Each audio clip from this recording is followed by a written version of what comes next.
Françoise Hardy, légendaire chanteuse française et icône des années 60, est décédée à l'âge de 80 ans.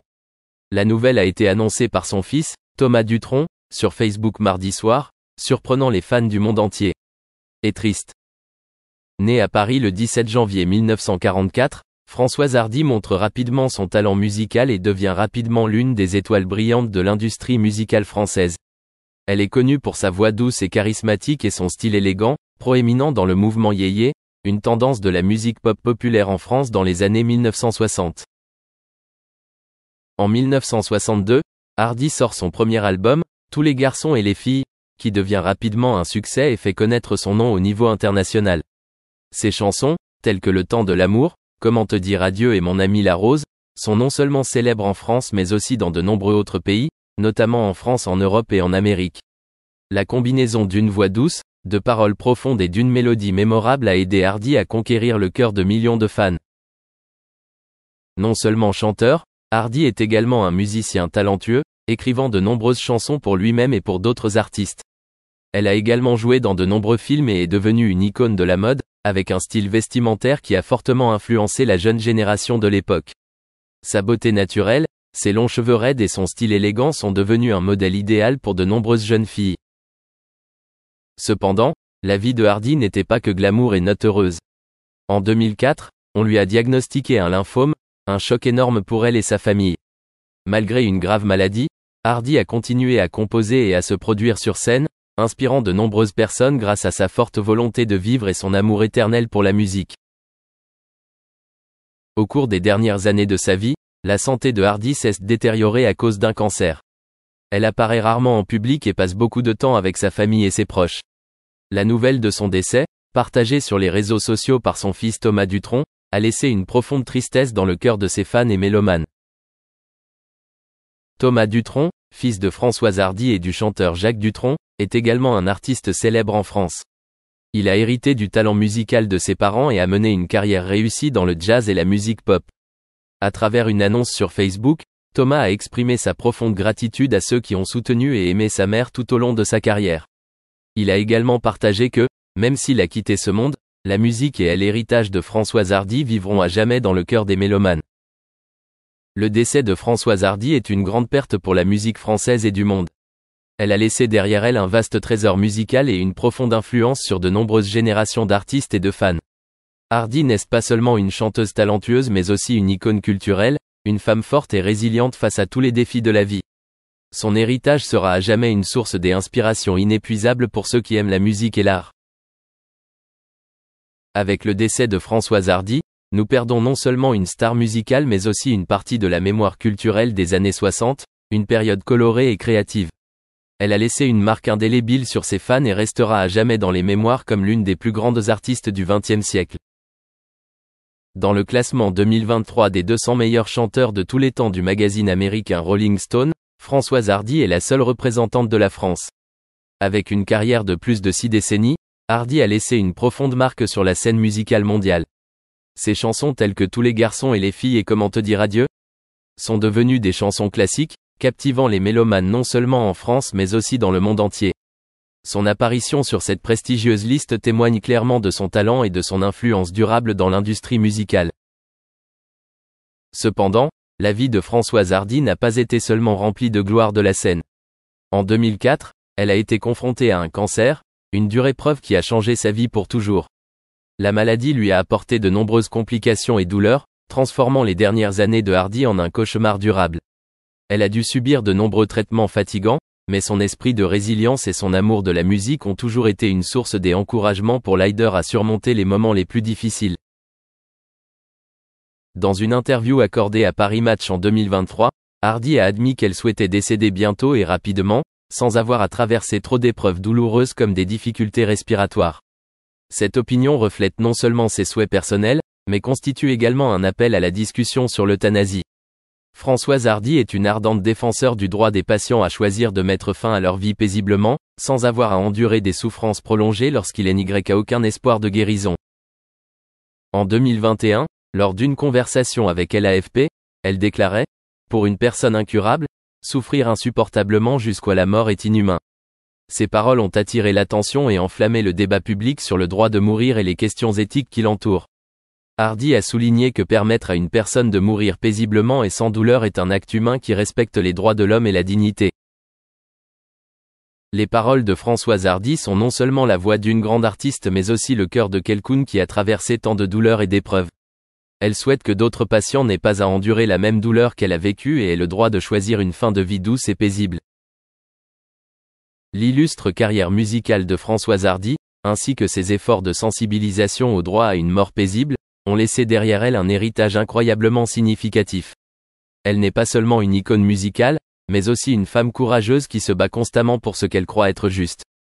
Dans le classement 2023 de Rolling Stone, le nom de Françoise Hardy est honoré non seulement pour ses grandes contributions artistiques mais aussi pour son esprit résilient et sa profonde compassion. Les souvenirs, fragments du passé, moments beaux ou douloureux, font toujours partie intégrante de la vie. Ce sont des traces éternelles, des moments qui ont existé et qui resteront à jamais gravés dans les esprits. Au fil du temps, quels souvenirs seront retenus et quels souvenirs disparaîtront dans l'oubli? Dans l'univers musical, il existe des succès qui ont captivé, touché tous les nerfs et suscité des émotions intenses. L'un de ces succès est All the Boys and Girls, marqué par la voix élégante de Françoise Hardy. C'est une chanson qui est depuis longtemps devenue un symbole de l'époque, une étape idéale dans l'espace musical. Quand on parle de Françoise Hardy, impossible de ne pas évoquer la relation privilégiée qu'elle a nouée avec Jacques Dutronc, un couple célèbre dans le monde des artistes. La combinaison de la voix de Françoise et du style des interprétations de Jacques a créé une attirance indéniable, non seulement dans leur musique mais aussi dans leur vie personnelle. Ce sont des symboles d'amour et de réussite, un couple que les gens regardent et ressentent une grande inspiration. Mais Françoise Hardy est bien plus qu'une simple artiste à succès dans l'industrie musicale. Elle est également un symbole du luxe français et de la noblesse dans le monde. Sa beauté élégante et généreuse a captivé non seulement les fans mais aussi d'autres stars célèbres comme Mick Jagger, Bob Dylan ou David Bowie. Françoise Hardy n'est pas seulement une chanteuse et mannequin, mais aussi une icône, une femme aux multiples talents et charmante. Les souvenirs de Françoise Hardy et de ses années glorieuses resteront à jamais gravés dans la mémoire des mélomanes et des artistes. Des tubes comme All the Boys and Girls résonneront encore à travers le temps, le rendant inoubliable pour ceux qui les écoutent. Et Françoise Hardy, avec tout ce qu'elle a apporté à l'industrie et à la culture musicale, sera toujours une grande icône, indissociable. Dans le crépuscule de l'héritage du vieux Hollywood, Elizabeth Taylor rayonnait d'opulence et de séduction. Son interprétation de Cléopâtre non seulement confirma les suspicions que ses fans entretenaient, mais solidifia également son statut de royauté hollywoodienne. Malgré les récits scandaleux qui ornaient les magazines à potins, derrière la façade publique, Taylor s'est révélée magnanime, intellectuellement astucieuse et particulièrement sensible au sort de ceux qui étaient rejetés par Tinseltown. Voici présentées 55 révélations captivantes sur Elizabeth Taylor.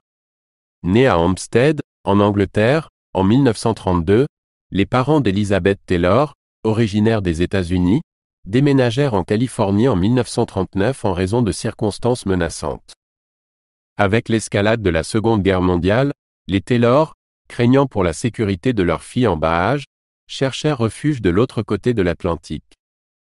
Sarah Southern, la mère d'Elizabeth Taylor, se fit connaître en tant qu'actrice de théâtre avec de nombreux honneurs à Broadway. Cependant, son héritage va au-delà de son talent artistique ou de la carrière illustre de sa fille. Des murmures de scandale circulaient à Hollywood, insinuant une liaison clandestine entre Sarah Taylor et le tristement célèbre magnat impitoyable de la MGM, Louis B. Mayer. Alors que Sarah Taylor pouvait nourrir de l'affection pour le monstre de la MGM Louis B. Mayer, Elizabeth Taylor éprouvait une aversion intense pour le magnat du studio. Malgré son soutien pendant ses premières années en tant que jeune star, elle le percevait comme excessivement égocentrique et dominateur. En ses propres termes, Mayer ressemblait à un pingouin corpulent et peu maniable et considérait son personnel et ses stars comme complètement écrasables. Lorsque le moment viendrait, elle jura d'exprimer ses opinions sans filtre. Elizabeth Taylor n'était pas une personne à prendre à la légère. Pendant son adolescence, lorsque Louis B. Mayer insulta sa mère, Sarah Taylor, la star déterminée refusa de se soumettre. Elle garda la tête haute, infligeant un coup retentissant à l'ego de Mayer en déclarant que lui et son studio pouvaient descendre au tréfonds de l'enfer. Malgré une intense pression pour des excuses de la part du camp de Mayer, la jeune actrice audacieuse resta inflexible. À la suite d'un dîner chez Elizabeth Taylor, son ami proche et collègue acteur, Montgomery Clift, s'endormit au volant et percuta un arbre. Anxieuse mais résolue, Taylor se précipita au secours de Clift jusqu'à l'arrivée d'une ambulance. Un détail particulièrement angoissant se révéla, Taylor dut délicatement extraire des éclats de dents de la langue et de la gorge de Clift pour éviter l'étouffement. Après l'accident, l'apparence autrefois charismatique de Clift subit des dommages irréparables. Sa descente se poursuivit lorsqu'il succomba à une dépendance aux analgésiques, entraînant un comportement erratique qui poussa les grands studios à le mettre sur liste noire. Malgré l'adversité, Taylor resta aux côtés de son ami, insistant pour son casting dans un film à ses côtés et offrant même son propre salaire comme garantie. Tragiquement, Clift décéda avant le début du tournage à l'âge de 46 ans. En 1950, Taylor se lança dans son premier voyage vers l'hôtel, échangeant ses vœux avec le magnat de l'hôtel Conrad Hilton Jr. Hélas, le bonheur matrimonial se dissipa à peine 3 mois plus tard, après une lune de miel en Europe, attribuant la dissolution à des différences irréconciliables. Cependant, les horreurs dissimulées se dévoilèrent bientôt.